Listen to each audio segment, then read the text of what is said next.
أعتذر من جميع الجماهير المغربية بسبب الضحك أثناء عزف النشيد الوطني المغربي، وسبب الضحك هو أنيس زنيتي الذي أخذ لي بسكويت فتخاصمنا مثل الأطفال لكي تأتي الضحكة لاحقا أثناء عزف النشيد الوطني.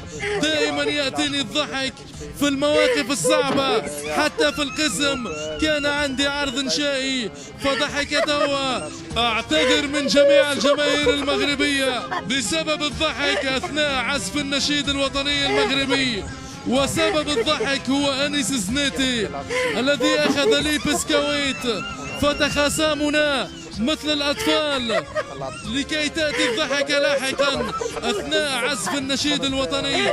دائما يأتيني الضحك في المواقف الصعبة، حتى في القسم كان عندي عرض إنشائي فضحكت هو.